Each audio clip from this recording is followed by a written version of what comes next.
So good morning, folks. Thank you so much for being here this morning. If I can ask you to get your coffee and sit down, please.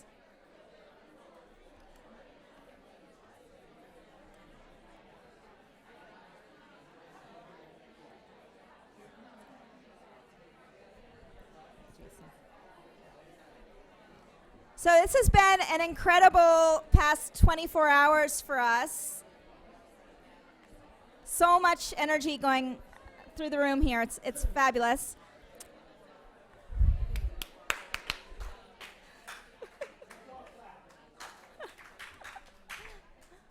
Thank you, Michael. So yeah, good morning, everyone. We are eager to stay on time again today. So I wanted to just make sure that everyone can grab their cup of coffee and have a seat.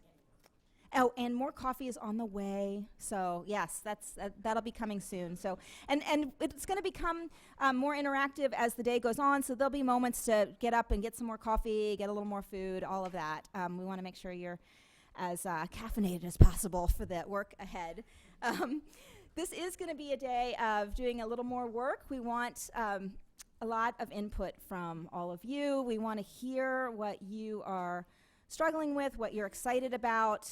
We want to also make sure that we're starting to really document and get down on paper what the big kind of challenges are that are ahead, so that those of us in research institutions like New America can start to really grapple with these and start thinking about problem solving from a policy perspective and from a networking perspective. And those really are two of the key goals for us here, is to be helping to build this informal network, but also to be starting to think about what this means for policy, whether it's on the equity side of things, professional development, new emphasis on family engagement, what have you. So we'll get much more into that this afternoon.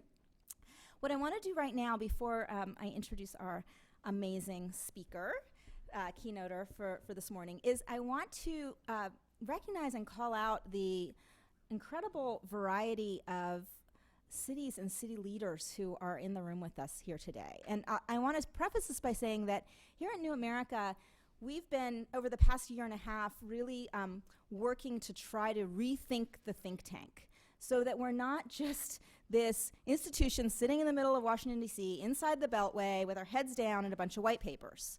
We're really trying very hard to get out into communities. Many of the analysts that we bring on are half reporters, half analysts. And from my background in journalism, I've been really kind of cheerleading this. I'm very excited to have more and more people getting out. And so this is, to me, an example of how we can do even more of that, is to really understand what's happening in communities and then bring those stories, lift those up, and help connect those to other communities. So I'm going to just call out a few of the cities that we know are represented in the room. And if you could, when you hear your city name, if you can just stand up, and we'll give you a little round of applause for being here. So I'm going to start down in our southern end of the United States here. Those of you who are here from Jacksonville, Florida, can you stand up? Awesome. Dayton, Ohio is here. Dayton, woo! I know we've got a lot of fabulous and innovative folks from Pittsburgh, Pennsylvania in the room. Wow, we got a big Pittsburgh contingent. The Bay Area of California is represented in various places. Chital's here, Tiffany's here. Southern California, we've got some SoCal folks, Scioli and Witt. Fort Worth, Texas. Thank you, Texas. We have lots of folks here from Chicago. Obviously, so many of our partners are here in the Chicago area as well. Roanoke, Virginia. Let's go, Roanoke, man. So I'm a Virginia girl. I'm excited to have the Virginia folks. I should have brought my whole hometown here. Denver and the Colorado folks. Everybody from Colorado? Great. Kansas City, Missouri's in the room. So huge thanks to Kansas City. And I probably have forgotten some cities. So anybody here that haven't called out that's New York City? Gotham? Everybody? Oh my God, Michigan! Awesome. Oh. San Antonio, Texas. Hola, y'all. Oh. Awesome. San Antonio. Oh, Jackson, Mississippi's here. Woo!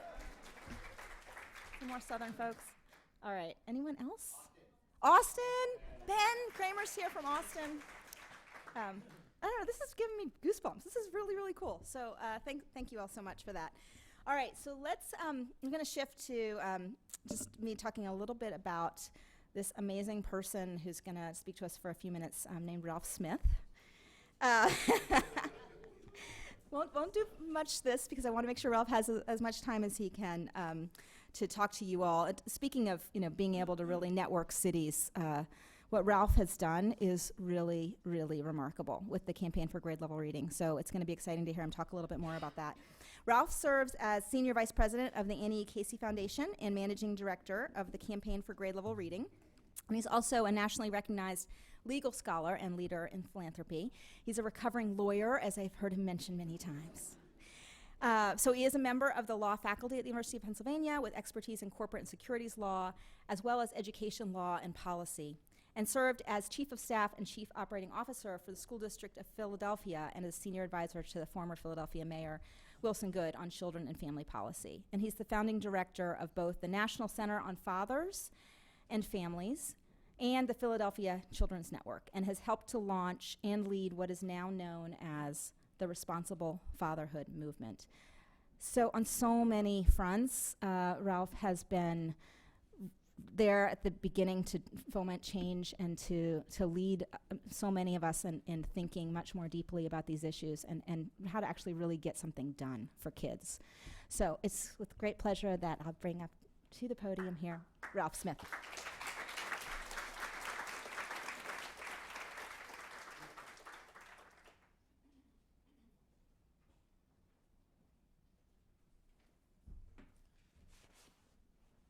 Grateful for Lisa's introduction, and I'm never sure whether admitting that I'm a recovering law professor is a good idea, and I'm rarely sure that admitting in these days that my field is corporations and securities. I think that's really a bad idea, but nonetheless, every time I say that, I want him to say, well, my good friend is Elizabeth Warren, my good friend and former colleague for 10 years. I'm delighted to be here. And, that's, you have to open every talk by being delighted. Why would you not be? But I've got to say that Lisa Guernsey and Michael Levine have really taken a germ of an idea and done remarkable things with it. And it is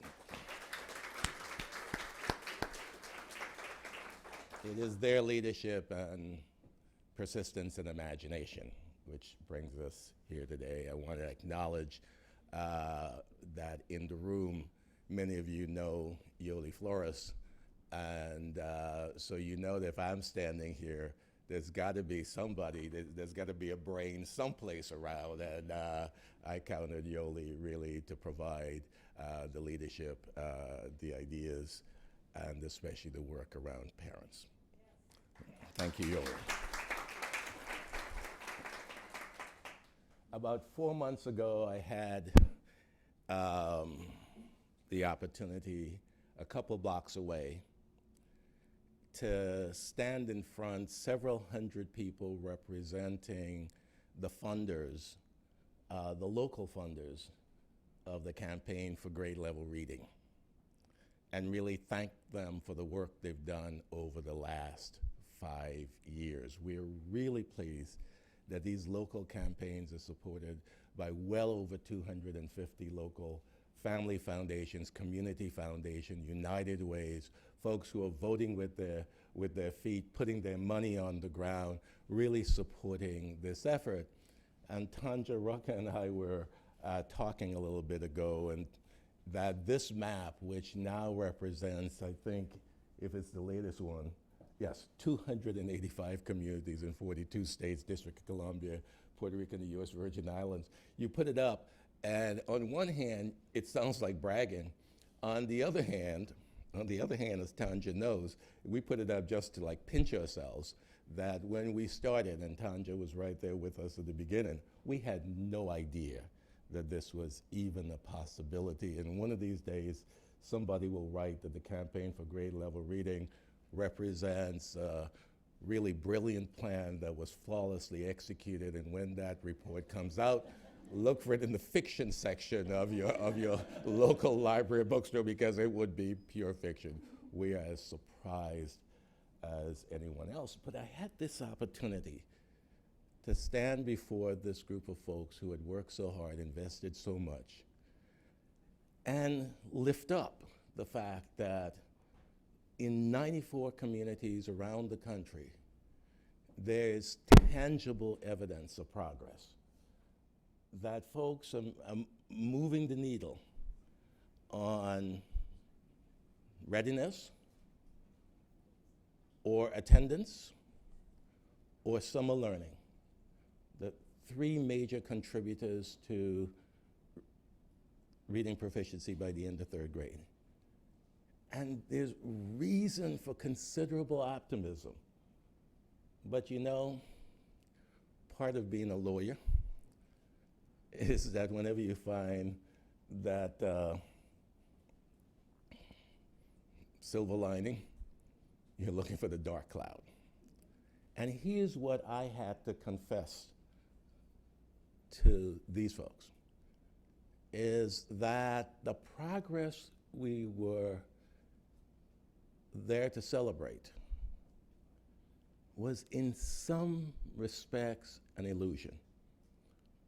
Because in virtually none of those 94 communities was the progress made on moving the needle sufficient to close the gap.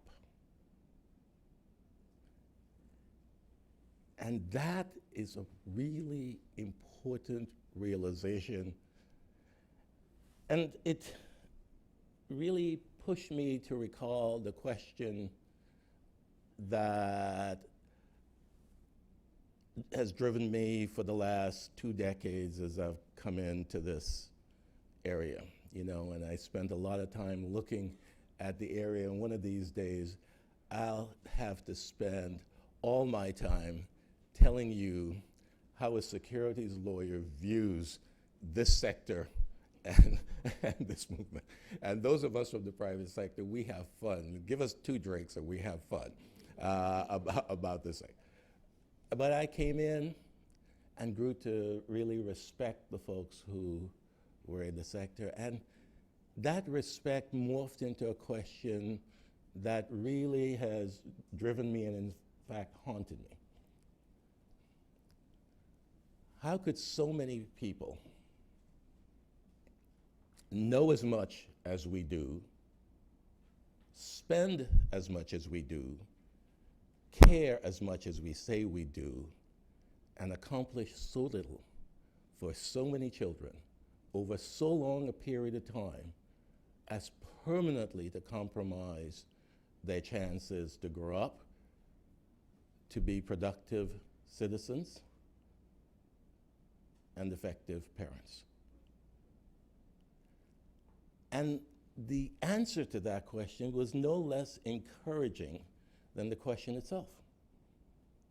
The answer suggested that we don't know as much as we say we do, and all too often we lack the personal courage and political will to act on what we do know. We don't spend as much as we may need to, but until we do better with what we have, it's going to be difficult to make the case for what we need. We don't care as much as we say we do, because some children matter more than others, and some children matter not at all. You know, as I stood before that group of folks with whom I've had the opportunity to work, to struggle, to stay up late nights, to really put heart and soul sweat equity into the work, I realized that that answer is overly harsh,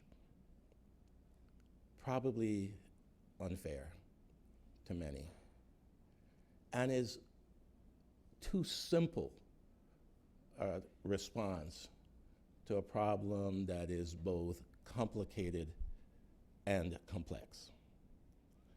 And as I thought about what to say to my own group, not just some audience which you can do a drive-by and leave, to people who I wanted to continue to work, I had to admit that there are a set of well-recognized conditions that operate to put a brake on progress in even the most successful communities. I had to admit that even the most promising programs and initiatives find it difficult to fulfill their potential given the pervasive fragmentation, the duplication of effort, the proliferation of silos, and the challenge of gaining timely access to data needed for quality decision-making. And admit that this is especially debilitating for those communities with little in the way of standing capacity and less in the form of deployable resources. I had to search for a rationale why so many good people could work so hard, produce increments of change that are insufficient to the task. And so, as you know, you've got to rally your troops. You can't leave them sort of down in the dumps. You can't leave them saying, not good enough. You've got to figure out how to move forward. And so my job was to focus our energy and attention on bigger outcomes. The work for the second half of the decade is to produce bigger outcomes, which means bigger increments of change within the same interval.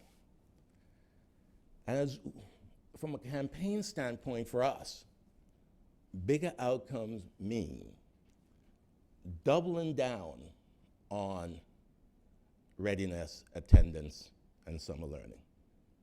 We're right about that when we started, and we're right about it now, and we are not going to run away from it. We're doubling down on readiness, attendance, and summer learning. But that's not going to be enough. So we're lifting up two of the major determinants of early school success, and that is healthy development of children and ensuring and promoting and supporting parent success. Those are the two pillars. And we're going to prioritize children in public housing and make a special attention to the more vulnerable children, dual language learners, kids in foster care, kids who are homeless. We've got to do more if we're going to see movements in the needle. And as we're doing all this, we have got to find a way, and find many ways, to use technology and technology-enhanced platforms for all of the above. So in many respects, that's what brings me here, because I'm understanding in a way that Michael and Lisa will tell you there was a glimmer at the beginning of this effort when we talked about using technology to enhance parent success, and the two of them took it and ran with it.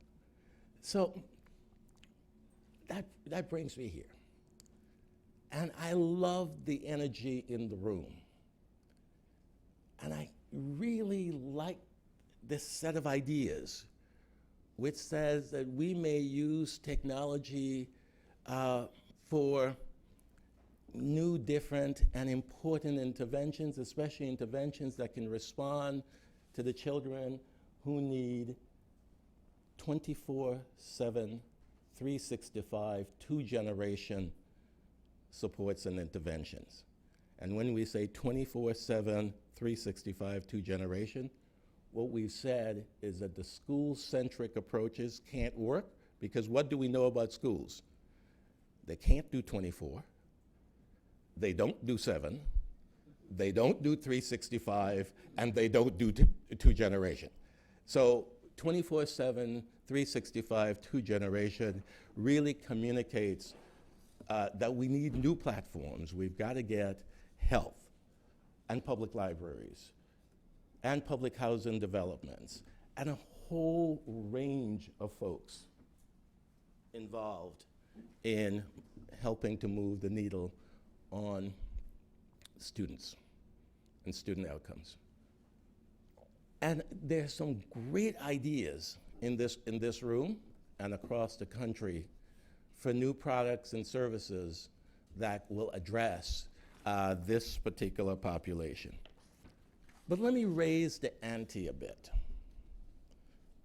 Because, and you know, I owe so much to every conversation I have with my longtime friend, Ellen Galinsky. You know, and as we were sort of just talking informally, as we try to do as often as we can, you know, what occurred to me based on her observations is, you know, what you heard me say is that what operates as a break in progress is the fragmentation and the proliferation of programs and the like. Is it possible that the energy of this room 5, 10 years from now will be thwarted by continuing fragmentation? And in fact, is it possible that technology could escalate the fragmentation? And is it possible that technology could ensure the proliferation of even more hardened silos? And one might say, that is a possibility. In fact, I'm not going to bet against it. So if that is a possibility, then what is it that we're going to do that's going to be different? You know, in a couple of months, we will turn attention to the anniversary of 9/11. And there'll be a whole lot of symbolism and images attached to that. For me, when I think of 9/11, what comes to mind is the report of Governor Kane, the report of the 9/11 Commission. And he said, 9/11 was the product of a number of things, but more than a product of the failure of policy, the failure of capability, the failure of management, is the failure of imagination. It was a failure of imagination. So as we sort of get together and embark in this wonderful new era, can we sort of acknowledge that maybe the truly disruptive potential of technology and technology-enhanced platform really will be realized only if we can imagine, only if and to the extent we can imagine, a very different world. And if we can imagine it and work toward less fragmentation, less proliferation. But that won't be enough. You know, let me give you my list.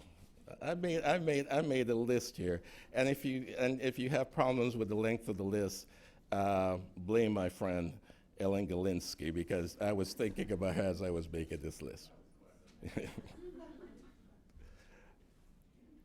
We have got to figure out how to demand more from the research community.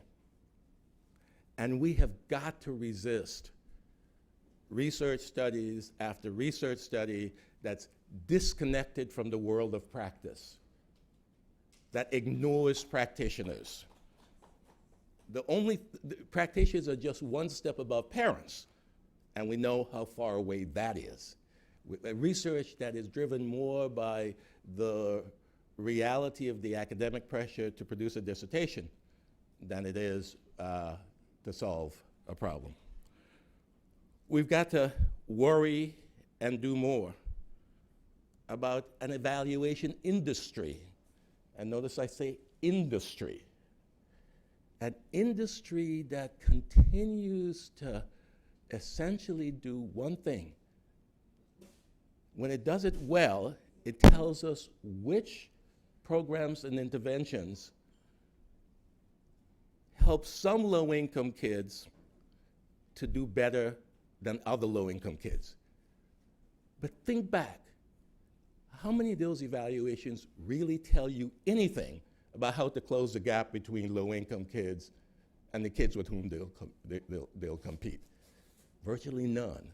But that industry essentially is a thriving industry. We have got to ask whether technology could do something different about advocates who take much of the irrelevant product from research, who essentially depend on evaluation, and who essentially make the case that public dollars ought to be spent to scale programs that we're not sure will work anyway, and in the process, create more public cynicism. We've got to ask whether technology will take on philanthropy. A philanthropy which, because, to get into philanthropy, you almost have to say, I didn't go to kindergarten, so I don't play well with others. We've got to provide that explanation. That is sort of required for membership in the club. So because we don't play well with others, including others in philanthropy, when we see a big problem, none of us could solve a truly big problem. So what we do is we shrink the problem to fit our mission, to fit our budget, to fit our resources, and to fit the idiosyncrasies of our leadership and our board. And I'm looking to my left and I'm seeing Lisa conferring and Michael sweating. So it tells me that I've got 2 minutes left. We've got to figure out how to use technology to change philanthropy, to change research, to change evaluation, and to change advocacy. Because quite frankly, if all we do is add a new set of products and services onto the ones we have, to add additional competitors for limited resources, and to really continue an environment that is based on scarcity, we would have basically guaranteed that a decade from now, we will be back in a room like this, celebrating the next bright, shiny new object, going for something, and it may be technology, it may be something else by that time. And we will say that we have gathered at a time when we've expended a whole lot of energy and done too little for so many kids that their futures are deeply compromised. We ought to commit to imagine that we can do different, that we can do better. Thank you very much.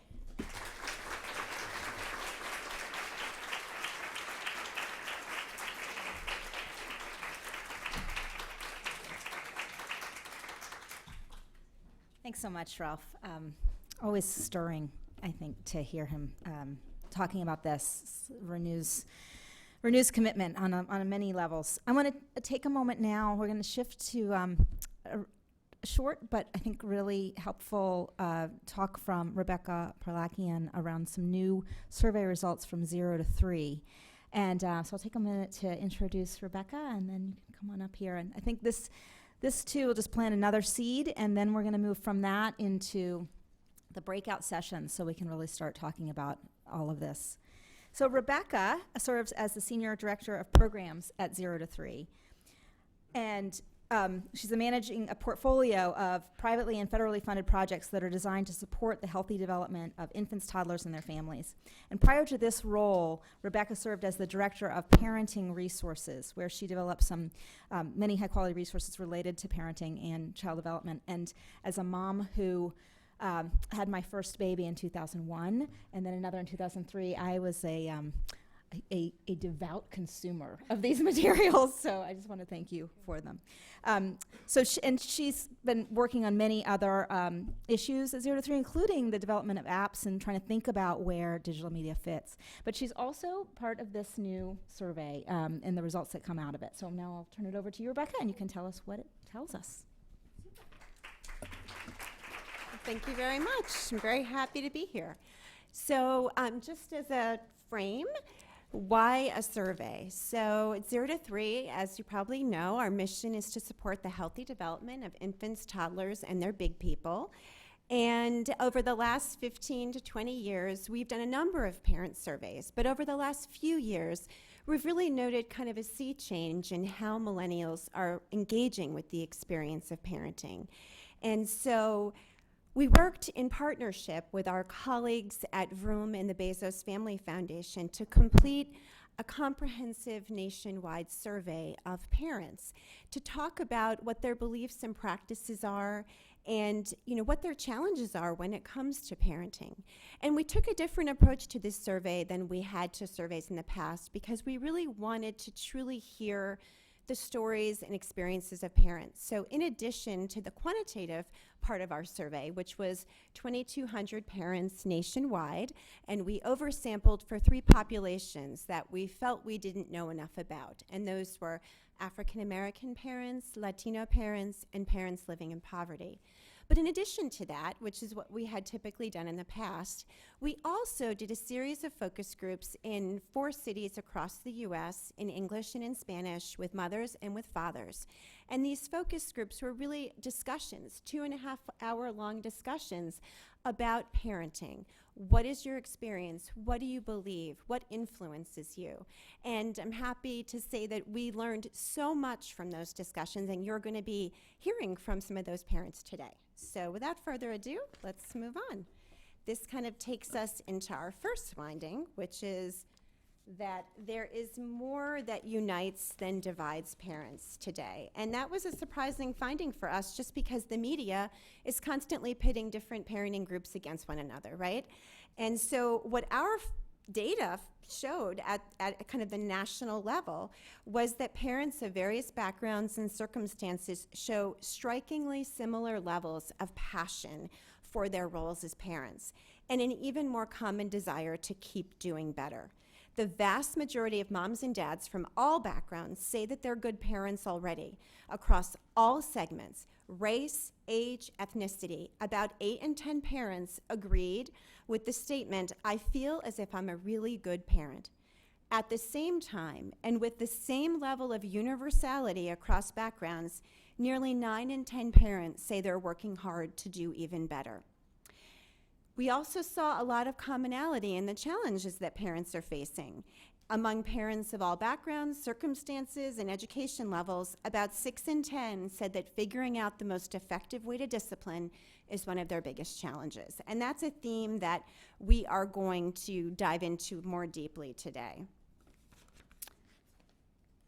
So our next finding was that we're calling it a quote-unquote missing first year. But what the finding was is that, parents have a general understanding about what happens in a child's early years, and they know that those early experiences can last a lifetime, which, by the way, parents reported as being equally motivating and terrifying. But they did underestimate just how young babies and toddlers can begin to feel complex emotions and be affected by their experiences in the world. And a notable portion of parents miss the mark by months or even years. So 1/3 of our parents surveyed believe that the time of most rapid brain development is 3 to 5, in that kind of preschool years. And that's not what science tells us, which is that birth to 3 is the time of greatest neurodevelopment. 50% of parents said the quality of a parent's care has a long-term impact on children's development beginning at about 6 months, when in fact it starts at birth. Almost 60% of parents say that children begin to feel sadness or fear starting at about a year or older, when this happens actually at about 3 to 5 months. So these findings are really critical because given the rapid growth of the brain in the first months and years of life, gaps in parents' understanding that children are processing experiences even before they can talk about them really can affect them into the long term. So if parents are missing the mark, even if just by a few months, it can make a big difference in a child's early experiences.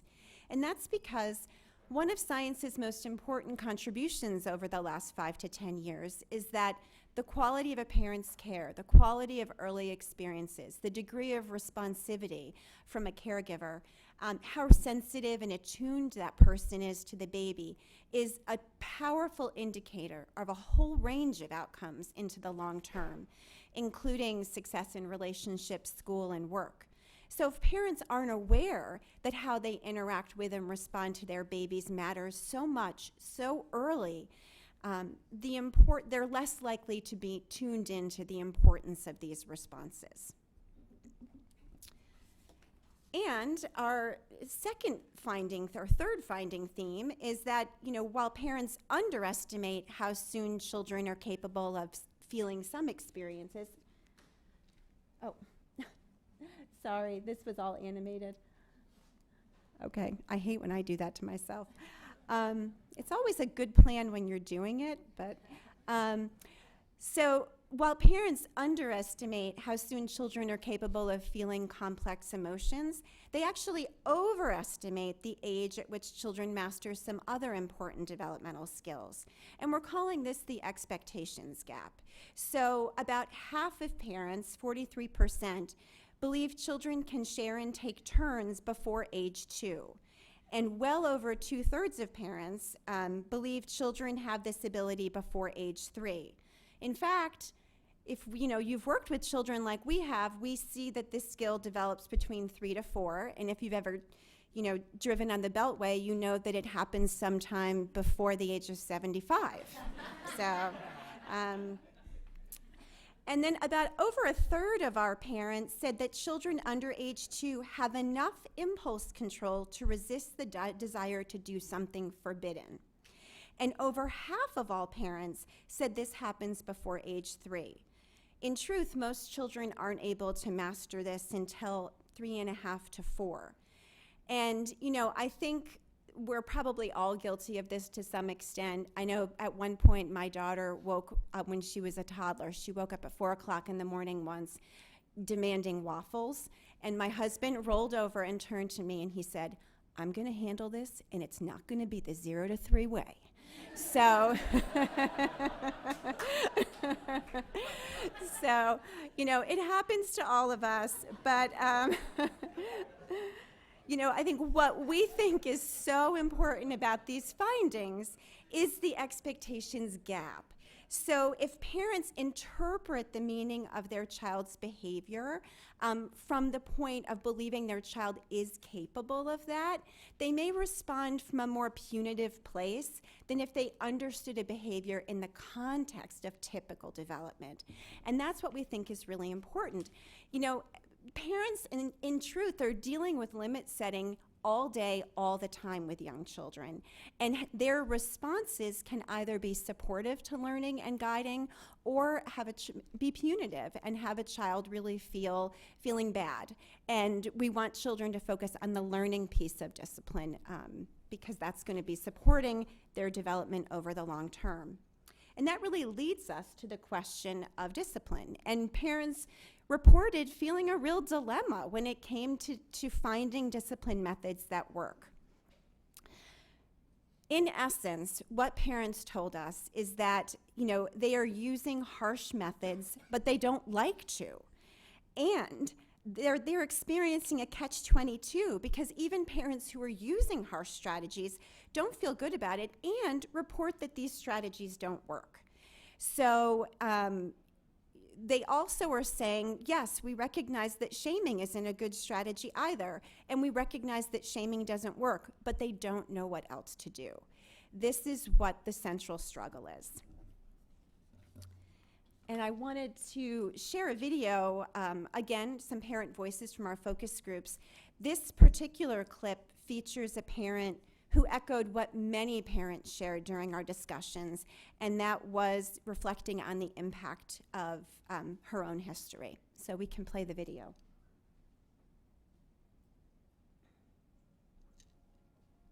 I remember all the things my mom used to do to me and all the mean she used to call me, and I still remember them to this day. That's why I want to do the same with my kid, because again, I'm kind of sort of am doing it, and I don't want, you know, for her to go through the same thing I did. That's why, you know, you shouldn't do what happened to you as a child. You should try changing your ways.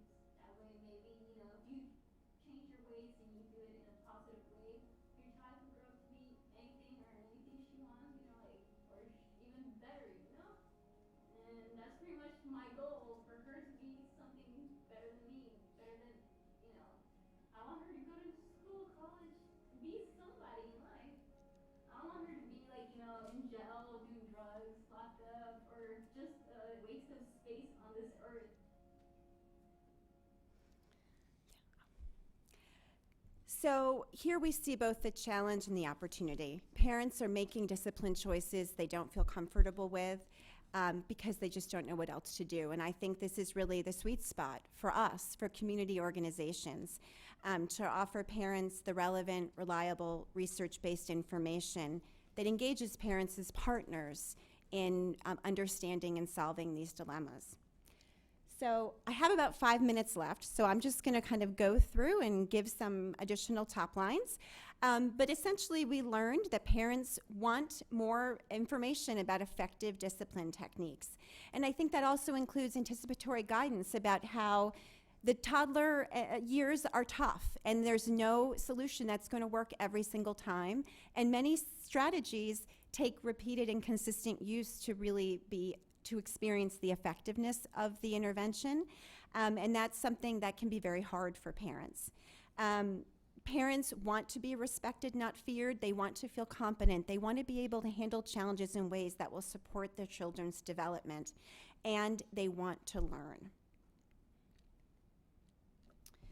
We also heard a ton from dads, very powerful information. The vast majority of dads across all demographic segments are passionate about being a dad. 90% of dads said it was their greatest joy in life. 73% of dads said their life began when they became a dad. As you can see from the slide, today's dads are creating a new roadmap. They're doing things differently than what they experienced with their own parents. Overwhelmingly, they report that they're more present and loving. They tell their children, "I love you" more. They show more affection. They participate more in playtime. And they read more with their children than they remember themselves experiencing. Many dads in our discussion groups talked about working to break the cycle, that their own dads weren't there for them, but they are dead set on being there for their own children. Yet, dads still feel shut out. 40% of dads want to be more involved in raising their children, but feel their parenting partner interfered with their involvement. And 43% of their dads feel their parenting partner often takes too much control of the parenting. So the takeaway for us, and I think, is that just because a father doesn't appear involved with his child doesn't mean he doesn't want to be. And I wanted to share some voices of dads from our groups. So if we wanted to just run, this video is about a minute and certainly worth seeing. We'd love for you to meet these guys. You don't realize that he's sucking up everything that you're doing. I think the proudest moment is just knowing that I'm dead, like that I was gonna be his dad. That's mine. And it's beautiful. I feel like a man, I feel like life kind of started when I had that. Yeah. So now I can slow down and look at stuff and evaluate. And everything matters. Every dollar matters. Everything I do matters. It's like the best thing ever, you know what I'm saying? Just to know I have a reason to be in here. I don't go out, but I stay home with my son as much as I can. I'm always there for him. And whatever he decides to do, I'm gonna be there for him. You always try to teach him the best way because they learn so fast in the first couple of years. For me, it's like a necessity. Like, I have to be here, you know, so that's the effect I have. It's like an urgency for me. I can't let a day go by without hugging my son, kissing my son, playing with him for myself and for him. So I would definitely share that with other parents who's not present. Like, your kid needs you. So I know these guys were amazing. So in our last 2 minutes together, and if I don't cover everything, you can either grab me today, or you can go to either vroom.org or 0to3.org. And I know on 0to3's website, our survey link is from the homepage, and my contact information is in the participant list, so you can just grab me and I can send you the link directly. But we know also when it comes to obtaining information about parenting, there's a trust gap. Parents desperately want advice. They want more information on becoming a better parent, but we know that they're both overwhelmed by the volume of information and conflicting advice, but they're underwhelmed by the usefulness of the information. What we learned is that just because parents turn to a particular resource doesn't mean they find it very useful. And so the takeaway here for us is to become that trusted resource, and we do that by engaging parents as partners. And I know that all of us are thinking about innovative ways to do that, and we welcome the opportunity to discuss how to do that today with you more deeply. Thank you so much for having me.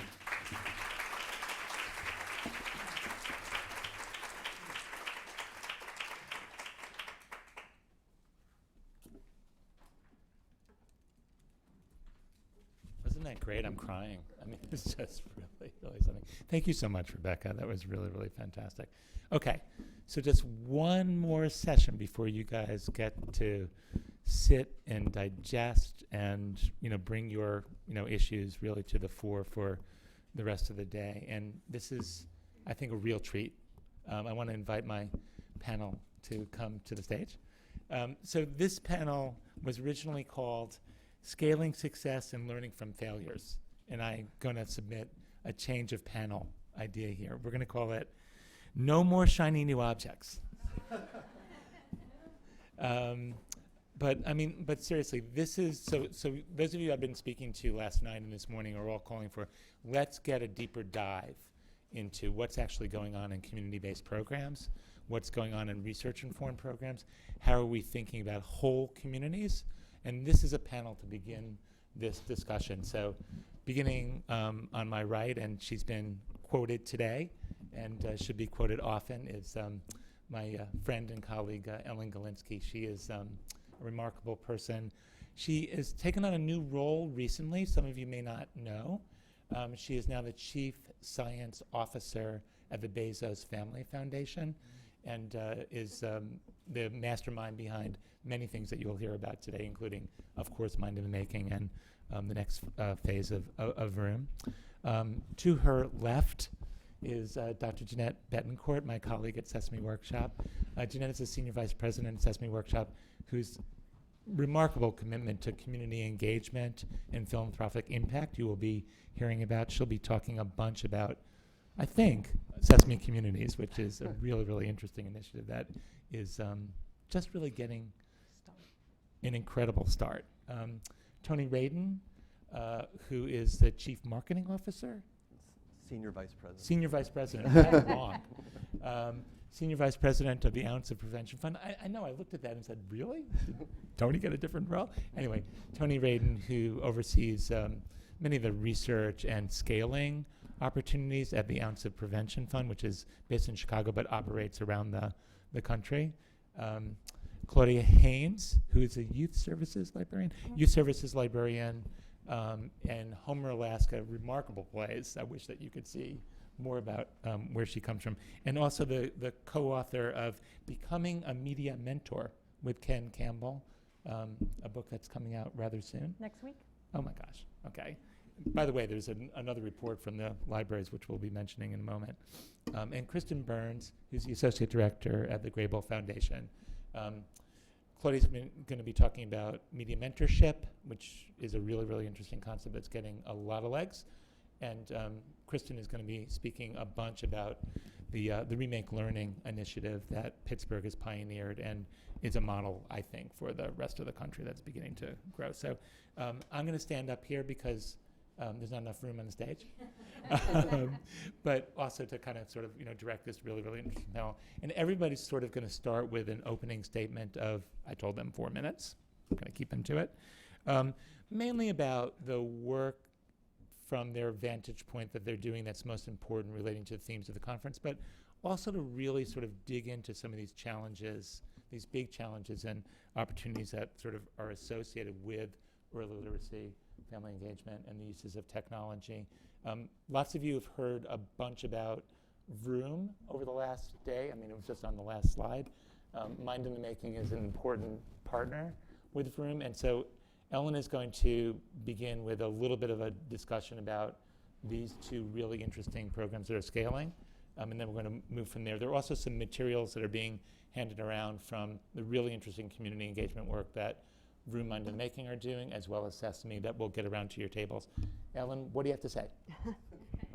Well, I wanted to start yesterday with how much we all loved hearing the latest research from Kathy Hirsh-Pasek, and again this morning from 0 to 3. So I wanted you to imagine a world where you could have access to that research, but access to that research in ways that you could understand. And this is a digital solution. So for the last 17 years, we have been filming, Mind in the Making has been filming that kind of research, and in ways that are actually understandable to people at all levels of education. You don't have to have a graduate degree to understand it. We've been taking virtual film trips to the labs of researchers and filming them so that we can share them all over the country. And these are very useful in a number of ways. When the whole issue of the 30 million word gap came out, and most people were quickly interpreting that as you've got to say more words to children, we could go and film Kathy and the study that she told you about yesterday, showing that it's conversational duets that make the difference. We could go film Kelly Fisher when people are sort of getting rid of play to talk about how children learn through guided play, not just necessarily through free play, but guided play. And when my daughter got a text from a very well-known texting to new parents organization that said, you must never baby talk to your child, and we know the difference between baby talk and parentese and adult kind of talk, we could go film Patricia Kuhl showing in a Meg machine what happens to a child's brain before they can talk. It shows you that the part that's rehearsing the speech before that they can talk is so important, but speaking parentese, that is slowing your speech and speaking in across a range of octaves in the way that Kathy was talking to you yesterday, dramatically speaking with dramatic faces makes a critical difference. And so I think this is so important. Now imagine a world where we've now filmed more than 100 of these research studies. It's a digital solution, and we can turn them into all kinds of materials that are culturally relevant. For example, the first thing that we did was to develop teaching modules, and we wanted to create materials taking the research to action that could result in actually measured change. We agree with you, Ralph, that not enough happens that brings the kind of right outcomes. So we began with our wonderful partner, Kwesi Rollins and IEL, and we went to the schools. We didn't go to early childhood organizations. We went to community schools because it has a 0 to 8 solutions, because we hate the siloed nature of the work. We went to bringing together the community leaders. This is the anti-silo effort, because I've dealt with these silos for all too long in my career. And we brought together the people who, for very good reasons, were warring partners in their community because they were competing with that scarcity of resources. But we brought them together to learn the modules together. They were not just doing show and tell, they were actually engaging in a learning journey, sharing a very transformational experience where they take this research and bring it to action. And we have families, as Erin said yesterday, we have families learning this with teachers because we hate the silo between the parents and the teachers. And we partnered with community schools because they also meet. We were talking yesterday about how with very families at a lot of risk, you can't just take a one-generational view. You have to take a two-generational view. And you have to meet the needs of families for helping them with jobs or English as a second language or health care. And community schools are that old-fashioned community hub that brings together services on behalf of families. And then we talked yesterday a lot about cultural relevance. And we created these modules in different communities, and we'd go home and change them. We're in our 18th version of the modules. And that's because we worked with all different kinds of, again, low income but available for all families. We worked with them to create them. We also have then taken a sectorial approach. So we understand that kids are only in school 20% of the time. So we've worked with museums and libraries and adapted the modules for museums and libraries, and 30 leaders in 30 states have been trained. We're now working, and I'm going to talk more about it in a minute, the healthcare sector. We're working now with home visiting in bringing Vroom and Mind in the Making to them. We have created book tips, Raising a Reader, for example. First book, distributed over 1 million books for children with tips of how to read them to promote executive function skills. 0 to 3 talked about discipline. We've been there. We've gotten the 100 most frequently asked questions about discipline, and we're creating materials to turn that. We have created materials that turn those into opportunities not to manage kids' behavior, but to teach skills. It's a very different asset-based approach. And then finally, imagine a world where we could use behavioral economics to share this research with families, and that's Vroom. I've been with Vroom since its day one, and all those 1,000 tips are in my computer. We have understanding that parents have no time and don't have money.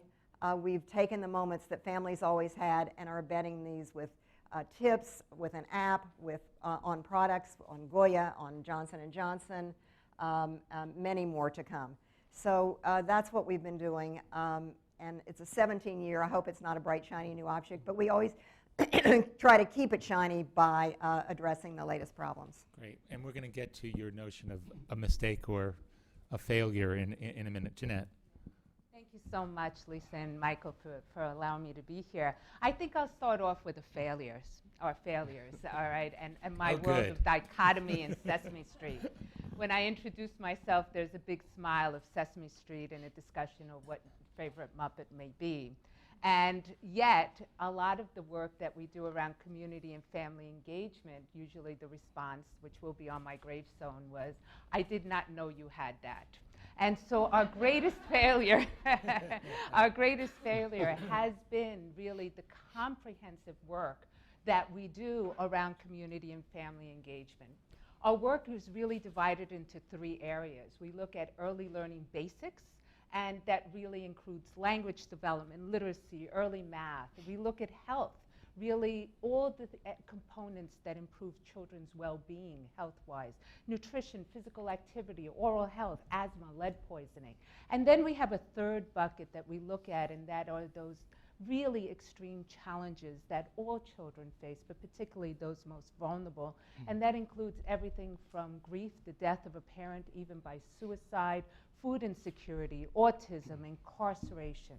And as you look at that, what we eventually started to discover was a couple of things. Our failure was that we were doing these, what we call initiative by initiative. In other words, suddenly there was literacy, suddenly there was incarceration or autism. As opposed to, as we spent a year engaging in research, the way communities work, the way we connect with families, and secondly, the power that we may have as a brand in Sesame Street to really include and engage families, especially those hard to reach. We don't believe that we're the do-all and be-all, but we do believe that there's an opportunity to use us to engage and recruit families uniquely. So we received some funding to really challenge that question, how can we do things better? And we discovered a couple of different elements. One, that now our nation and our drive is, as we've all been speaking about, being very community-driven. You need to customize, enter communities directly, be part of the community, get feedback from the community on how to merge within the community. Second, we also discovered something that I think from a policy point of view we need to discover and talk about a little more thoroughly, and that's the concept of what we were discovering as the organizational digital divide. We've spoken about divides, and if you notice that school divide that many years ago came about really launched an incredible policy movement. What we discovered is basically that in terms of organizations, and when we're looking at communities, we're really looking at what we call a circle of care. That element that those stakeholders that are making a difference in children's lives include health, child welfare, early childhood education, home visiting. It's a comprehensive network. But then when you once go into those networks and the use of technology within that context, it's a bit more antiquated, or the approach is a little more limiting. However, if you contrast that with families that we're trying to reach, what you find is a different mode of communication, even more vulnerable families. Those families are much more likely to engage in peer-to-peer communication, much more likely to look at on-demand kind of content, also in the moment, and something that is, we were all talking about, very visual, very how to do. So that connection, that ability is really a gap between those servicing and those. Sesame Street and Communities is a simple model. It's aggregating all of our content much more deliberately. It's developing a digital hub that is going towards specifically for providers, looking at those three areas of content, and using our tools to go much more deeper into organizations, and then finally providing something that we'll talk about later, what we call value added to professional development. And that value added is not always continuing education credits, but many times hours and minutes. And I can talk about that further. Great. Thank you. Tony. Okay, well, hello, everybody. What an exciting 2 days. What is the Ounce of Prevention Fund? Oh, the Ounce of Prevention. Let me tell you. So the Ounce of Prevention Fund, this flows actually, has been pushing for early learning, program innovation, and system change for over 30 years. We're out of Chicago and we work nationally. And through this time, we've developed many lessons that have been become foundational to our work. One of them is a strong belief that leadership and organizations are what drive effective practices. And we've now developed a whole body of work that's rooted in this insight. But I think an even more foundational belief, oh, my mic just went on, and it's actually one of the themes that I'm hearing throughout this conference, is really the belief, the strong belief that engaging and empowering parents as partners is truly what's essential for lasting outcomes for children and families. And I think everyone in this room believes that. So I'm looking at Ralph, who has told us what we all know is true, that in our field we've had a lot of success, or some success, I should say, but there's been insufficient progress.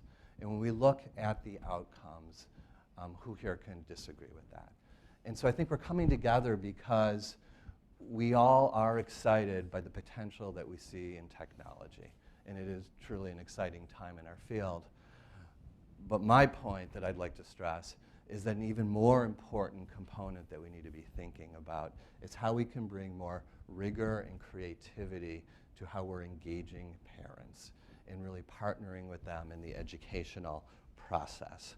So when I look across the field, and in particular at the intersection of technology and family engagement, I do see a lot of tremendous work out there, a lot of really exciting ideas, but it also feels at times like there's a lot that's being done for parents, that there are a lot of apps that are being developed that are being thrown at parents. I've been part of it, being a judge on an innovation challenge that challenged developers around the country to develop new technological tools for parents. And at times, The word gap challenge. The word gap challenge. And just looking across what came in from around the country, at times even the ideas that in themselves were exciting, you could tell that they were being developed in a vacuum completely removed from the parents who'd be using them. So one of the points I'd like to stress that we need to rethink as a field how we're going about developing tools, programs, initiatives, and models, and really embracing the concept of co-creation with parents, and co-creation at all phases across the continuum. So just a couple examples to make this a little concrete. I'll be very quick. So in our Educare Learning Network, which is a network of exemplary birth to 5 schools, we're undertaking a multi-year process to pilot new practices in family engagement, and we're excited about the potential to scale some of those to the field. But at every point, we have parents in our programs deeply embedded in conceiving the work and helping to implement the work, and eventually even being part of helping to evaluate the work. So that's an example. And then one other idea, and this is something I really love. Last week I was in Boston meeting with a team at WGBH, and they've taken co-creation to the point where they're now hosting hackathons with Head Start parents. Is this where, PEEP? yeah, Is this PEEP? where Yeah. they're combining the parents and developers in a room for 24 hours with lots of caffeine and letting the parents drive the new innovations for the future. So we're just really excited about that. So vision for the future is for us to really, as a field, become more committed to authentically engaging parents in the development of what we're creating for them. Great. Just wait, I'm also going to get Tony to talk about a wipeout failure later. That's coming. Okay. Claudia, tell us a little bit about where you're from and what you're working on. Okay. Good morning, everybody. So I am the Youth Services Librarian and Media Mentor at the Homer Public Library. So what does that mean? So what that means is that I support the media and literacy needs of kids and teens from birth to 18 and their families. So family engagement is a fundamental part of what I do on a daily basis, whether it's programs, every aspect what I would do.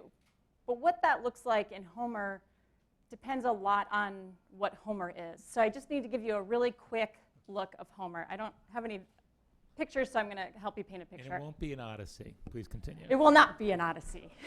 That's for another day. But so Homer is about 220 miles south of Anchorage, Anchorage being Alaska's biggest city. It sits on Kachemak Bay. So we have this beautiful view of the water. About 5,000 people live in Homer. Our library and the community serve another 7,000 people dispersed all over. So we're kind of a hub for this area. We serve several communities across Kachemak Bay, which are only accessible by plane or boat. 2 of them are populated almost exclusively by Alaska Native families. We also serve many people living in small little pockets. 4 communities are inhabited by Russian Old Believer families whose primary language is Russian. We have 2 Coast Guard ships that are home-based in Homer, so we have a dynamic Coast Guard community. We have at least 50% of Homer kids are qualified for free or reduced lunch. So it's kind of an interesting place. And what, several years ago, what being a librarian and a media mentor meant was, you know, we helped people find paper books. We helped them with audiobooks on CD or cassette even, and maybe access some databases and websites. But this crazy thing happened in 2010, right? You remember the launch of that thing called the iPad? And even in Homer, there were early and rapid adoption of mobile technology. At first, it was adults, right? But then these full families started adopting mobile technology. And this was despite having spotty internet access. It was despite having low family incomes, despite working remotely for work. Like we have a lot of fishing families. My husband drives a boat that delivers freight all over the state for half the year. We are a bedroom community for the North Slope where all the oil industry is. And so all these reasons, they were still, well, wait a minute, maybe they were adopting this mobile technology because of those circumstances, right? We have families who are off the grid. They can't get a landline phone, right? They don't have access to public utilities. And so that kind of changed things. And so I was looking at my very unique community, and several years ago, I started talking to other librarians around the country, and while we were different, there were similarities. Quick adopters, how we were serving families was changing.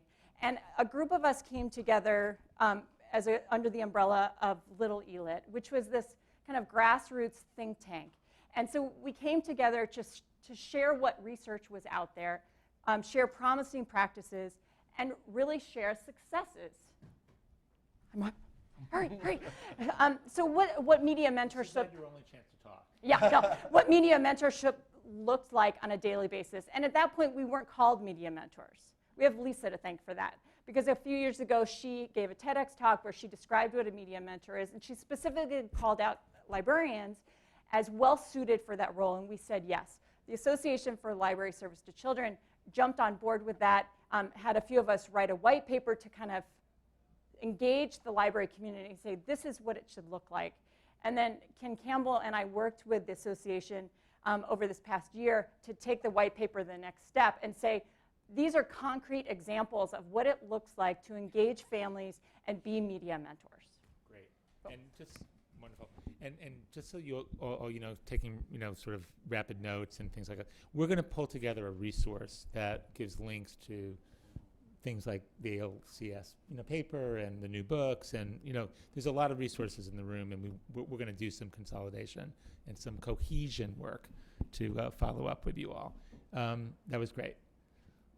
Kristen. Thanks. Tell us about the Grable Foundation. Yeah, happy to. Where is the Grable Foundation? We are in Pittsburgh. We're a family foundation based in Pittsburgh. We focus on kids and learning in the southwestern Pennsylvania region. We give roughly $10 to $12 million a year in support of kids and learning. But more importantly, I'm here to talk about the Remake Learning Network, which is a loosely organized innovation group of about 2,000 educators, artists, technologists, librarians, museum directors, and others representing about 250 schools, out-of-school time organizations, again, museums and libraries, and early learning programs around our region in southwestern Pennsylvania. And they're all brought together by a common desire to work together to reinvent learning for kids of all ages. Many of the folks from Pittsburgh back here are active members of the Remake Learning Network, and they frankly could tell the story as well or better than I can, so I encourage you to talk with them over the course of the afternoon too. With 2,000 members, you can imagine there are at least probably 3,000 ways to tell this story. One of my favorite ones is to start with a Pittsburgh hometown hero. 50 years ago, don't panic, I'll be quick, Fred Rogers. I know, he's one of my favorites too. So for 35 years, Fred Rogers produced Mr. Rogers' Neighborhood in Pittsburgh. And 50 years ago, in 1966, he started producing it there. Children's television at the time was still a very new and controversial frontier. And Fred was a visionary in that he could see that television attracted kids, and he saw its potential to be used for good, for learning purposes. So fast forward to about 10 years ago, in the early days of the Remake Learning Network, we again in Pittsburgh were at a new frontier in technology. There were screens, there were computers, soon there would be the iPad and mobile technology that families had in their pockets and at their fingertips. And it was controversial, thinking about how and whether kids could and should use this technology for learning. 10 years ago, Pittsburgh itself was also at a bit of a transition point, becoming a city focused on innovation and research, turning away from its manufacturing history. And we had the advantage of having a growing tech sector and entrepreneurs and teachers and educators who are all independently thinking about kids and learning, but what we lacked at the time was a way to bring that conversation together, to make those connections across sectors on behalf of kids and leverage what Pittsburgh was developing and growing to be good for kids and learning. We started with a few small gatherings of people representing different sectors. Those small gatherings grew organically till eventually we needed to find bigger spaces. We hosted a gong show where people had 2 minutes to talk about what, I feel like I might get a gong soon, 2 minutes to talk about what they were doing so that others would know, and then they could seek each other out later. Eventually, those relationships developed into programmatic partnerships across, again, all age ranges, but to mention a few related to early learning. I feel like I'm setting up a joke, but this is true. A roboticist, a Head Start teacher, and some folks Enter the bar. got together to develop an app called Message From Me, which is used to help elevate the voice of kids and put the tools of creation in their hands to develop messages that they can send in real time to their parents from school to foster the homeschool connection. our local PBS affiliate, who's represented here, as well as a representative from the national PBS office also here, got together, and they're working to reach out and put the robust array of PBS tools and resources and apps into the hands of kids and families who need it and who may not know where to turn for high quality resources for their kids. Buzzword Pittsburgh, okay, is a collaboration of 6 arts and science organizations focused on one particular neighborhood in Pittsburgh, an underserved neighborhood, to bring opportunities for language building into that neighborhood and help kids and families learn strategies to build language. So today, Remake Learning includes a grant-making stream, field-building activities, knowledge sharing, communications, and that never lets up, right? The relationship building is critical to building the trust that allows these collaborations to happen. I want to reiterate something that was said yesterday. The technology is never meant to replace the relationships. It's meant to augment the relationships or spark new relationships. And we always think about what is technology adding to this experience that makes it better than what it would be in an analog world. We don't just want technology for its own sake, but how is technology improving these relationships? So there are a couple of articles on the back table about Remake Learning if you're interested. There's also a lot of resources online at remakelearning.org, but I'll stop there for now. It's wonderful. And Kristen is very, very modest. A couple of thank yous. One, the Pittsburgh team here is here through the sponsorship and generosity of the Grable Foundation, and we're very, very grateful to you for that.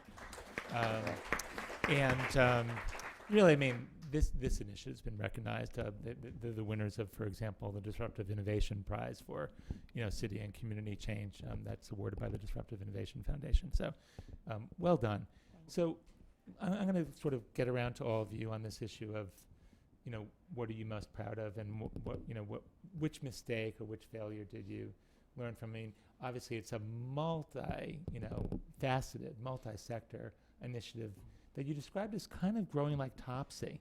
That sort of started as, but it was, I would say, planned serendipity in that sense. Mm-hmm. Like, what were the mechanisms? Say a little bit more about the mechanisms, because there's lots of cities here, lots of communities who are just at the starting gate that you would say were fundamentally important, and which ones did you kind of blow and have to change mid-course, correct? Yes. So first I want to mention there is a playbook that Remake Learning has developed, and that's online. You can find it here. Steeler City. So it has to have a football reference. So please take a look at that if you'd like to learn more about how we did this. But a couple of things came to mind about mechanisms that were useful to the process. Number one, the network was designed around multiple intermediaries. We had a couple of really strong intermediaries in the Sprout Fund, the AIU, the Allegheny Intermediate Unit, which is, other states call them regional educational service agencies, but it's a service agency serving 42 districts in our region. And then the Pittsburgh Technology Council to a lesser degree. It was important to us not to seed it in one place. It's not Grable's, it's not Sprouts, it's not the AIOs. It's a collaborative community effort, and different entities, different intermediaries play key roles, but different roles in making it happen.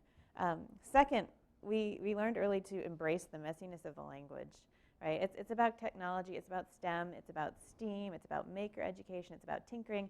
Adults in the learning space find different entry points, different doors to walk in through, and that's okay, because eventually all those doors will lead to remaking learning for kids and to learning innovation, but people can find their own way in. So the language is a little bit messy sometimes, and that's okay. We've also come to support extensive professional development opportunities. We know that improving child outcomes depends first on influencing adults in kids' lives. And so everything from early learning teachers attending an appy hour where they can get their hands on an iPad and see what it does in a safe space where they're not in front of their kids, to play first with peers and with others who are more experienced, to opportunities, of course, for teachers, for principals, for superintendents. We've just funded a cohort called School Retool, designed at Stanford with IDEO, to help principals think about small hacks, small changes that they can make in their school to change culture. And then finally, patience. This didn't happen overnight. This is 10 years in the making. And so long-term investment, bringing other funders in to join us to, again, diversify the support for Remake Learning, but thinking about, again, building those connections and those relationships over time that will allow the collaborations to follow. Places where we've stalled out a little bit. So equity has always been a key organizing principle for Remake Learning, but we were not always very good at articulating that. We could have been better. And in the beginning, some of the early adopters, those early to engage, were those places, those school districts that had some capacity to take on something new. And they weren't all affluent districts, but some of them were, they weren't high poverty districts either. And so to some, I think early on it looked as if equity was not a core principle. I can say now that as momentum has built, and we've kind of gotten our steam going, that the folks who are represented in the network really do represent all of Pittsburgh. And I think we've moved beyond some of those questions that were initially being asked about equity, but I wish that we had been clearer at the beginning about articulating that commitment to equity. Great, really good. So Claudia, Media Mentors, you're one librarian, one powerful librarian in a very interesting place, but it's a movement that you're describing. It's a new professional role. It would require, I imagine, training and support and professional leadership from others within a profession that, I'm hazarding a guess, has its own bureaucratic constraints. How do you move from being one person in one place? What are you intending to do with the media mentorship, movement, and what challenges are you facing? So I think the media mentorship movement, in one aspect, is really the same thing that librarians have been doing forever, is meeting the media and literacy needs of families. But media mentorship has really kind of forced and kind of tugged librarians along with this idea of that we're a little bit vulnerable. We don't have every single answer all the time.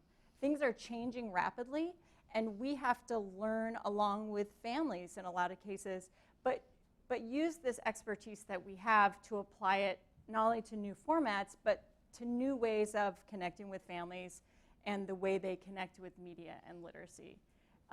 So I am one librarian, but I'm one of many librarians who, because of the internet, are able to connect, even if we can't be in the same room together. And so that sharing of ideas has really kind of pushed things forward. Having the Association for Library Service to Children, which supports librarians that work with kids from birth to 14, has really been essential. And essential because there are librarians who have not been able to move past what the media has said. It's either paper books or an app. You can't have both. And so they're struggling to move past that and see what the space is for how we can support families that use both. Picture books for young kids are still a fundamental part of what libraries do. But families are multimedia families in how they get information, and libraries have to be also. Yeah, so. and I imagine for the cities and the states who are represented here, there are other mechanisms within the library movement for convening or for sort of connecting to them. Do you want to say a word about the local structure of library leadership and the local and state structure of library leadership? I'm not sure everyone knows. So I was thinking, can I just quickly talk about 3 types of media mentorship, and that'll kind of bring in the community really quickly. So as we've kind of evolved this work, we've kind of identified 3 types of media mentorship, which we specifically talk about in the book. And one of those is informal learning, which you were talking about summer learning. Libraries do a lot of summer learning, and this informal learning year-round. And so that's an obvious one, whether it's story time, whether it's a maker program, whatnot. Then also media advisory, which again is what we've been doing for a long time. We connect the right content with the right child, depending on what resources they have, what the child's learning experience is. And then this idea of supported access, which you were talking about. Not only do libraries provide access to the tool or the device, but there's a team of passionate people who are willing to help them problem solve or learn how to use it in positive ways. So those kind of 3 ways. And so, I think there's libraries, library systems, there's state libraries that support this, and then there's kind of this national level. I think this is kind of what you're going at. Exactly. And so there's all sorts of variations. You know, I'm a one-branch library, right, as part of this state that has libraries all over the place that are kind of disconnected, and the state library kind of brings us together, and then there's this national piece. And so the libraries look different depending on where we are, but we do have a common core mission, right? And that's to support families in their media and literacy needs. So message from me, sorry Pittsburgh, involve libraries in your community planning.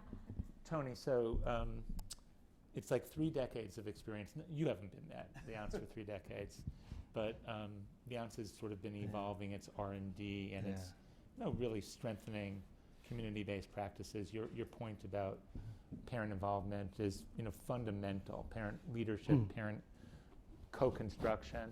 You've actually been doing some experimentation with technology that has both benefited the sort of inside program improvement work of the Ounce, but also you've been using it to inform the field about what's working, what's not. Can you say a little bit about that? Yeah, no, I'd like to.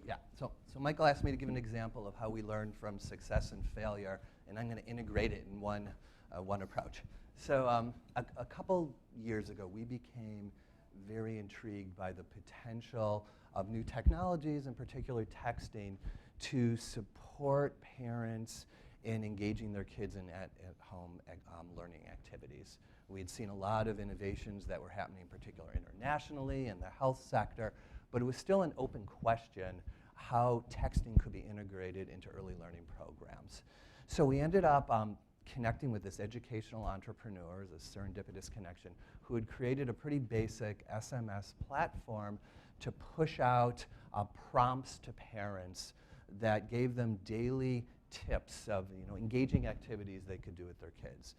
We looked at the content, we liked it, and quickly set up an experiment among Head Start parents in Chicago and partnered with Ellen Wartella from Northwestern, who's one of the great scholars in our country. So we did this experiment. It was a randomized study, and after 6 weeks, we had some really promising findings. So the parents who got these texts were significantly more likely to engage with their kids in learning activities at home. It was a really impressive finding. There was this interesting finding. It was particularly helpful for fathers, for parents of boys, and the parents themselves loved it. So on the one hand, this was a cutting-edge finding. We wrote it up. It was published in an academic journal. Michael and Lisa highlighted a lot in their book. And so it helped to push the field forward. However, we went back and started to really think about what we've done here and what we believe contributes to lasting change and impact. And we also started to really talk to our parents and the parents who had been in the study in particular. And they helped to lead us to, one, seeing some of the limitations, we think, to this approach, but to help us conceive of a new way of going forward in how we're thinking about integrating technology. So I remember this one mother who actually loved this texting program, but she said, it really would be great if this was texting material that was connected to what our kids are learning in school and what family support workers are talking to us. And of course, she was absolutely right. And so I think we now see that while this was promising, we had missed an opportunity to be much more intentional in using the technology to deepen the connections between parents, classroom, and everything that was going on in school. And also, in the content that we were pushing out, we weren't being intentional enough in using digital content that was more aligned in scope and sequence with what was happening either in classrooms with the kids or in the work with the families. So that's been an important insight that shaped how we're now thinking about technology. So another idea, and this again came from the parents themselves, we had this one mother who was so taken with this technology, she actually approached me and said, can I talk to the person who created this? Because it would be such a great add-on if we could take pictures of what we're doing at home and share those with other parents and begin having parents talk to each other and share ideas. So she had conceived a social network that could be embedded within this model, which of course was a wonderful idea. And it's something that's really led us to thinking more intentionally about the potential of social media. And that's kind of a direction that we've gone into. And so I guess one of the points is that it's very exciting to integrate new technology and to do something innovative and new. And I realized we had kind of drifted a little bit away from some of our core beliefs. And one is that the most sustainable and lasting growth and change for both kids and parents happen within the context of relationships. And so for us to just be more intentional, and we have an exciting new partnership with PBS Kids and National Head Start Association, in which we're going to be building out a new model based on some new learnings from that. Good. Great. So actually building off of that notion of partnerships with educational media organizations, Jeanette mentioned that there's sort of an R&D phase for Sesame in the communities, and really interested in the way in which you're positioning Sesame as a coalition builder, as kind of a backbone organization. And I'm sure Ellen will have something to say about this in terms of her own work with Mind in the Making and Vroom too. But what are you learning about the appeal of not only the research-informed work that is all about what Sesame does, but the attractiveness of, for lack of a better word, the brand and the ways in which Sesame's, equity over the years leads to a more interesting or a more coherent community conversation. And then, like, from the research that you've been doing on the first phase, if you can mention, like, some of the must-do corrective actions that you've taken based on the work that you've been doing over the last year or so. Yeah, so in terms of coalition building, what was very, very interesting is exactly why we're all here. All of us are really interveners. We're all stakeholders in communities, really bringing people together and to, again, reach out in a certain way and engage parents and caregivers in this very partnership approach.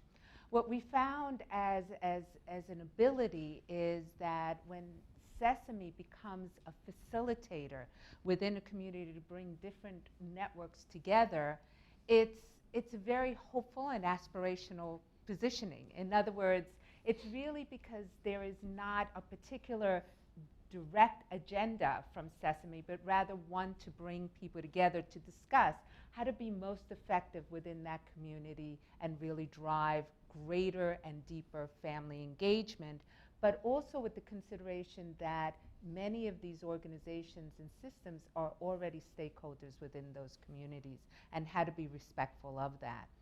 So we have had the ability to use our wonderful brand to leverage that and actually form coalitions where there were very specific common parenting messages that sort of encapsulated all the work that was going on. On the other hand, when we went out into the communities and looked at parents and caregivers directly, what we found was a sense, ironically, and again, very vulnerable communities, and also the awareness of trauma. We found lots of hopelessness, lots of stigma, lots of lack of wanting to reach out because the community was not speaking to me directly. When somehow Sesame organizations and parents came together, it sort of reduced that sense of hopelessness, it raised optimism, it provided a sense of hope and connections. So as we're looking forward, we're looking at how to brand and really build that as an asset, as a way to go into communities and use our not only brand, but messaging of really what is parenting. Parenting is a trajectory. Doesn't start at birth, it doesn't end at 21, it's a trajectory. It's also in the moment. And so the other things that we're finding is how to deliver information to stakeholders that help connect parents and caregivers in a way that promotes very positive, in the moment, comforting interactions.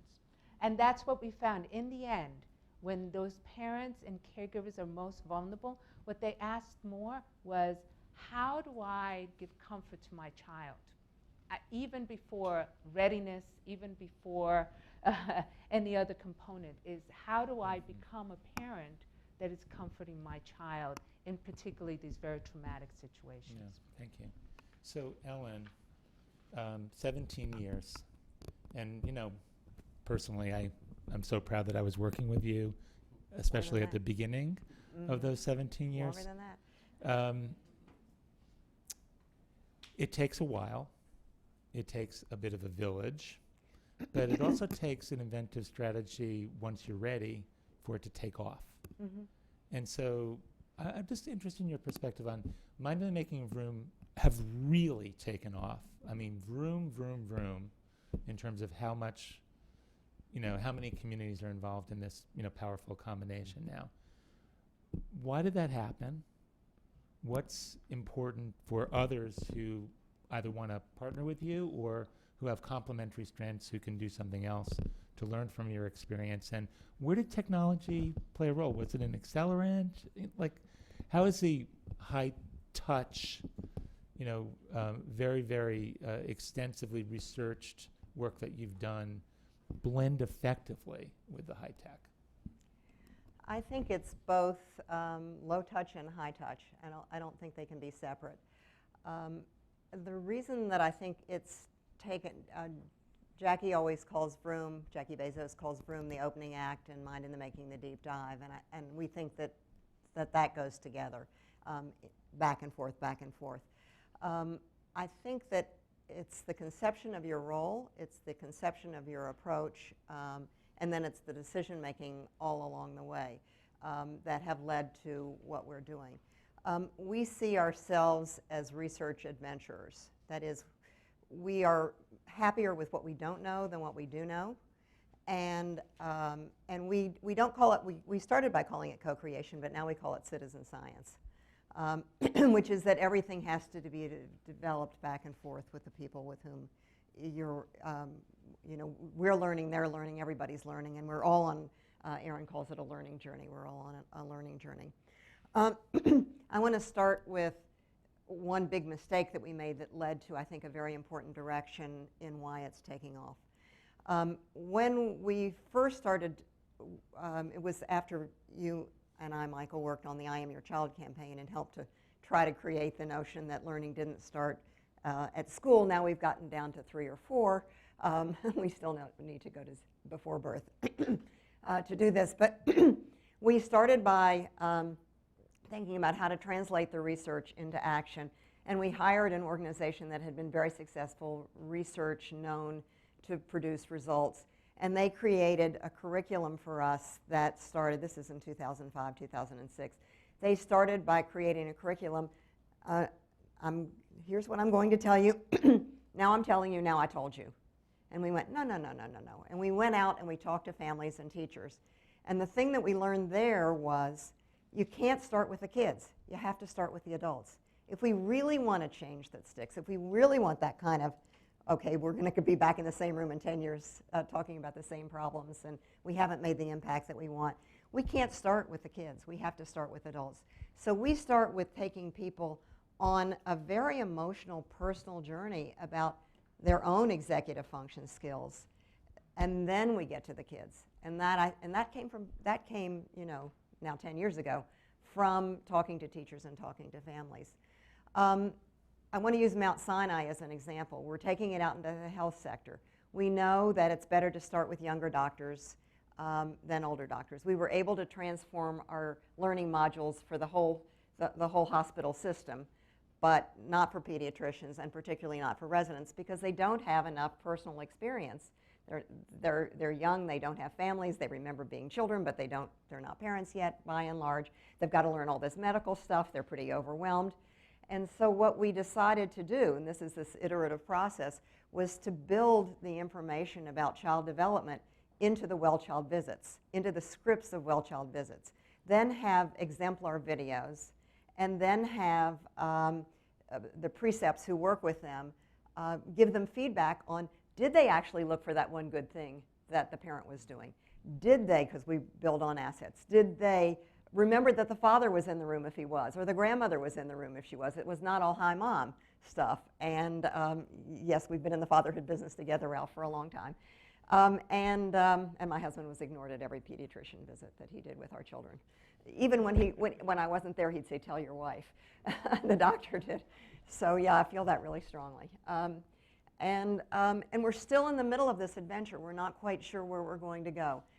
One of the reasons that Mind in the Making merged with the Bezos Family Foundation was we want to move into adolescence, because the early years aren't the only period of rapid brain growth. The adolescent years are critical, and the context matters. That is, the brain growth happens in the context in which children are in their families and in their schools and in their communities. So we're working with kids now as our advisors. We have an advisory group of young people. We're going to be out filming the research again.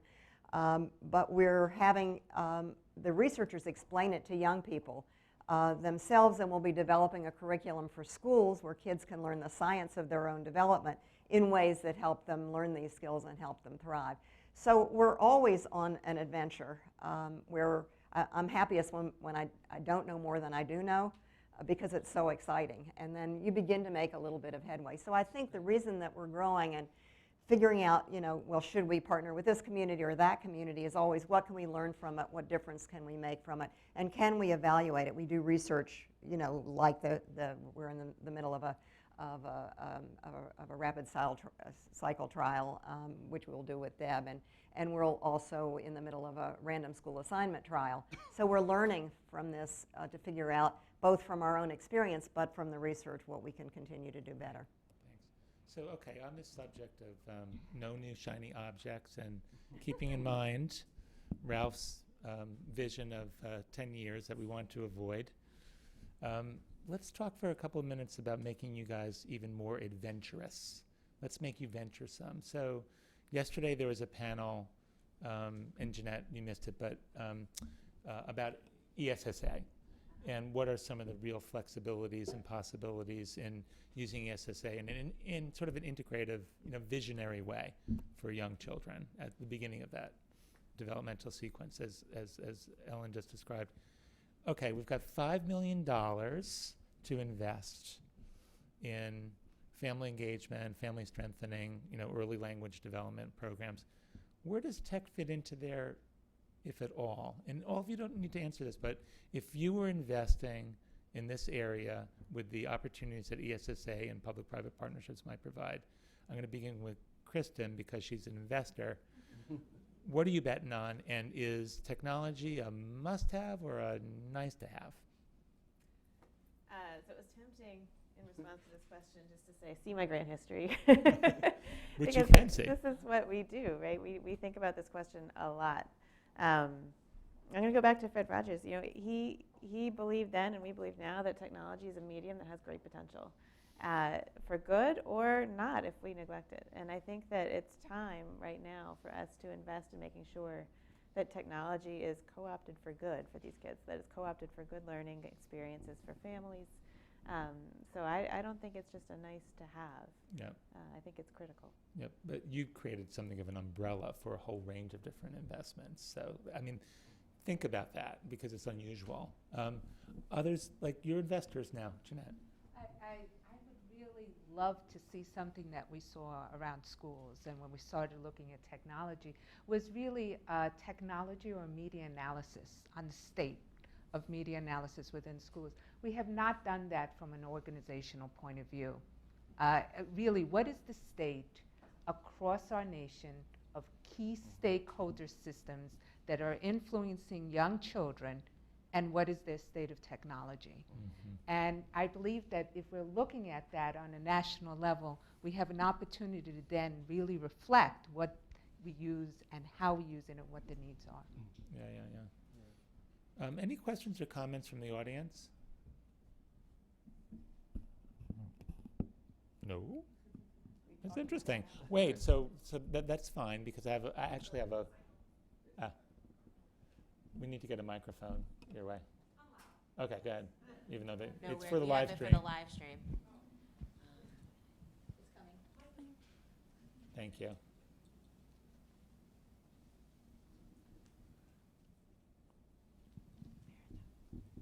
Thank you. So as we look at the issues of technology and the very, very different kinds of families that our small people are growing up in across the country, one of the continuing questions that I keep stumbling across is what do we do about the cost of data? When we're talking about digital divide, and digital literacy, just simply having access to something in your home so you can play with it means you have a growing level of comfort. And as we see some small programs here and there about enabling lower income families, but not necessarily families that are in transition or distress. And so when I think about what can we break or how do we re-envision a future, my question to you is how are we looking at this question of internet and cost of and access to data? I don't know whether anybody up here is thinking about that topic, but are you? Go ahead, Claudia. You know, I think libraries are a big part of this discussion because, you know, in my library, I can right now think of multiple families who come to the library not only to just use our internet connections, but they come to specific programs because their kids don't have access to those devices or to internet at home. They specifically become because of that supported access. And so that makes the playing field more level when those kids go to school and they're in school with kids who know how to use those devices or know how to search for things. I mean, that's a fundamental thing for school that a lot of kids get before they get there. And so we're helping level that playing field. Well, we're not part of the discussion of cheaper internet, cheaper data. In the meantime, we're offering that option to people. And it's in that informal learning environment, so kids are able to and families are able to use it in the way that they need. And so we're helping them get that. So again, we're not part of that cost of internet data, but in the meantime, we are an institution that's kind of a community anchor that provides options for people who can't get it elsewhere. Right, one more. No, that's okay. Just go ahead, Elaine. Hi, thank you. It's a great panel. I think sort of following Ralph's candor, I've been thinking, as you've been presenting, on 3 questions. So one is, how does change happen for children in our country and right now? Because I think we're talking about 3 critical things: language development, family engagement, and digital. But if we don't concurrently discuss how change occurs, we may just drive the wrong car. So it's sort of the verb under this, if we can figure that out. And another is, why did the family get pushed out? What was our role in it? How much does institutional racism and class bias have to do with it? And what's happening now that we're beginning to realize that we need to bring the family back? And if we don't look at how and why the family got pushed out decades ago, can we even get to bringing the family back in if we don't understand how it happened? And then thirdly, how do parents feel they have the right to lead this information and work peer-to-peer in a social capital way? And I've shared this before in other discussions, so forgive me if you've heard it before, but I've always been taken by Ed Ziegler and Sherry Hayes' study when they studied policy that moved in Congress for children. And they came up with this little list that feels to me somehow important in this conversation. They studied successful passage of bills in Congress like WIC. And they were studying, so what were the variables, what happened? And I feel like this is somehow a core ingredient, though I'm not sure exactly how. So they said nothing moves for children in this country without a constituency, values, media, research, a leader, they called it an actor, and context. And so I wonder for us, where is the constituency and what's the current context? Right. Okay, so we're gonna thank you, Elaine. We need to move on, but who wants to respond very quickly? Well, I wrote a book a very long time ago called The 6 Stages of Parenthood, where I talked to parents all over the country and tried to develop a theory about how adults grow and change, not just how children grow and change. And this was in the 80s, so it was a long time ago. One of the things that I found is that there is competition among anyone who's involved with children. So it can be a mother and a father. We talked about women pushing the fathers away in the 0 to 3 panel. The tension between teachers and parents, I think is normal. I think we should just understand that it's normal for anyone who gets involved with a child to want to push the other people away and say, I'm the only one who knows, I'm the best. I call it parentist, as Elaine knows, because we've been doing this together a long time, racist, sexist, ageist, parentist. But I think that we have to combat the parentist prejudice, in a sense, and for adults to understand that we do normally push other people away. Therefore, how do we get beyond this normal developmental phase and work to come together? I think that the way we have tried, and this is trial and error, this is a citizen science, to bring parents and teachers together, which scares the hell out of them, basically. Should I say that on being live streamed? But anyway, it scares professionals to have to learn vulnerably alongside of parents and vice versa. But when they do it, and we are in the 18 communities and states where we're working, we are bringing families and teachers to share the science together, have them set goals together and learn together, then they become the constituents for change. So it's in the way that Smart Start was able to outlast different governors and different political regimes, where you had a real constituent for change that was very local and very community-based in the way that you do with parent leadership.